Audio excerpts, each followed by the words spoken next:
Good afternoon. How are you diddling? Excellent. Me too. Thank you very much for asking. It is Wednesday afternoon. The weather has taken a distinct turn where I am anyway. I don't know about where you are.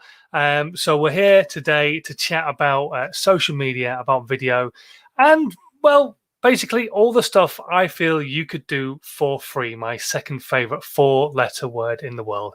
That's right. This is Dazed and Confused, my 3 times a week live show where I chat to you about that kind of stuff. Today, I'm going to chat to you about the fact that you are all so vain that you probably think this video is about you. I'm sorry, I had to say that. I know. Just shoot me now. Anyway, so we're going to talk about vanity and all that kind of stuff. First things first. I still can't believe I said that. Right, we're going to move on very quickly. Who am I to tell you anything? Well, I'm Simon Scholes. I'm the founder and creative director of Perception Studios. We're an award-winning visual marketing agency. We help brands and businesses create content that makes them stand out on social media, be that video, animation, aerial work, graphical, audio, all the plethora of stuff that would kind of go into your digital marketing. However, like I said, free being my second favorite four-letter word in the world, I wanted to try and help as many brands and businesses who couldn't necessarily afford our services or any other agency's services for that matter, but still wanted to create content, understood that consistency was key to organic growth on social media. So I sat down and went through a process that I've used myself, I've used it with my clients, I've spoken about it on stage, turned it into a book, called it How to 9 Times Your Social Media. And basically it's a process of everything from content planning all the way through to podcasting and the other stuff that goes on in between as well. And it's about making your content work harder for you, giving you more of your time back so that you can concentrate on what you do as a business, but still making sure that you've got content going out every single day on a different subject matter every single week. It's that simple, basically. Or at least it sounds simple. It does still take hard work, don't get me wrong. But it is easy to do once you get into the flow of it and once you've sat down and taught yourself a few skills that might come in useful, a bit like video editing and audio editing and that kind of stuff. Anyway, so today, as always, we are live across multiple channels. We're on YouTube, LinkedIn, and on Facebook. We've had a slight change to the subscription pattern that we're using on StreamYard at the moment. But those are the 3 places that we are live right now. So if you want to say hello or ask any questions at all, please stick them into the comments and I'll do my best to answer as many of them as I possibly can do during today's live. But we're going to talk about vanity metrics. This has been rearing its ugly head yet again. We're into that kind of final countdown before the stores all reopen. We're all hoping in the UK that on April the 12th, brands and businesses will kind of start plowing their way back into business. I know the furlough scheme has just today been announced that it's been extended until September, but we're kind of hoping as businesses that we're going to start putting ourselves out there, putting our businesses back on track as of April the 12th. That's the hopeful point that a lot of people are looking at. So it's amazing how many people right now on social media are pushing really hard on vanity metrics. And it's something a lot of people get caught up into, tied into, to get caught up in the idea that, well, I've got to have big numbers on my Facebook page. I've got to have a high followership on my Twitter account, on my Instagram account, because if I don't have lots of people following me, then how can I possibly get seen by lots of different people?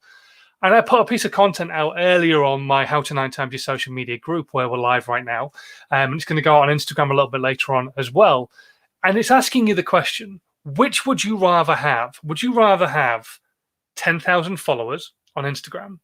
Or would you rather have 1,000 followers who are probably going to spend money with you? Because that's what vanity metrics truly are, is looking at, well, I've got 10,000 people following me. That's all well and good. But if those 10,000 people are not actually your audience, or are just through follow for follow or like for like, or even worse, you've bought them as subscribers for your channel, then those people are not going to be interacting with your content. They're not going to give a shit about what you actually post, which means they're not going to interact with it, which means the algorithm's going to sit down and when you're posting content, it's going to look at it and go, right, we're going to feed it out to 5% of their audience. So they feed it out to 5% of your audience. And out of that 5% of your 10,000 audience, 10% of that 5% interact with your content. At which point the algorithm goes, right, we've fed it out to 5%, and 10% of that, 100% have interacted with it. That content must be really, really crap. We're just not going to bother pushing it to anybody else. So they leave it in people's feeds, but it's way down in their feeds. It doesn't get any priority. It doesn't get lifted up because they think that content's worth seeing. Because what they're seeing is a false number, effectively, because you've gone out and got these 10,000 followers, but like 9,500 of them don't really care about you at all. And out of those 500, those people probably aren't getting fed your content that much that actually like your content. So your numbers dwindle down. So you've got 10,000 followers and you end up with getting like maybe 10, if you're lucky, maybe 15 people actually liking a piece of content. So I want you to think about that question again. Which would you rather have? 10,000 followers or 1,000 who would likely to spend money with you? Because that's 1,000 people are most likely your community. If you spend your time building your community, building a community and an audience of people who give a damn about what it is that you've got to say, then they're more likely to share your content with their audience. But most importantly of all, they're part of your tribe. They believe in what you're saying. They believe in the pain that you remove, the value you've got to give. You're a voice of authority in your area of expertise. And that's what they care about. So those 1,000 people could potentially spend money with you. Now, what if those 1,000 people were all willing to spend £1 a month with you? That means you could get £1,000 a month coming in from 1,000 people who care about what you've got to say. And they're only going to share your content with their audience because they care about what you've got to say. So your audience could keep growing with people who actually care about what you've got to say, and they could all be giving you £1 a month. So you could have an audience of 2,000, 3,000, 4,000 people who care about what you've got to say and could be willing to spend £1 a month on your product. I know your products are probably more expensive, but they could be willing to spend £1 a month on your products, which means you could be making £4,000, £5,000, £6,000 a month from an audience who give a shit about what you've got to say, rather than having 10,000 people, which just means that on Instagram stories, whoop-de-doo, you can use the swipe up function to go to a website where you've got another piece of content that people can go and watch. It's a nice to have, but if you really want it, spend some money. Put together an Instagram stories ad and you've got it anyway. So if you're that desperate for that particular feature, you could still have it anyway. So don't worry about necessarily earning it. It'd be nice to have 10,000 people following your channel, but only if those 10,000 people actually really care about you. And it's the same for every other social media channel. I am sick to death of seeing people do follow to follow on business page groups and like for like and sub for sub on YouTube. That's another killer. The algorithms just see you posting content that doesn't get liked, that doesn't get comments, that doesn't get shared, that doesn't get seen, and it basically just assumes your content is a load of crap and just doesn't feed it to anybody. So start thinking about building an audience of people who actually care about you. Even if that means just turning your channel around now. Maybe you've gone out and bought 10,000 followers on Instagram. Don't start again. You've already started to kind of build a channel where people actually care, but just change your mindset. Stop worrying about those vanity metrics, and it's going to take a long time to turn your channel around. Don't get me wrong. Having 10,000 people who will not interact with your content is not great, but hopefully some of those people within that channel will interact with your content and do care about what you've got to say. So start putting out regular content that they're going to care about. And slowly but surely, those numbers will rise and people will start seeing your content and more people will see you, especially if you start obeying some of the other rules of social media, like being social, being consistent, giving value, trying not to sell in every single post, being patient.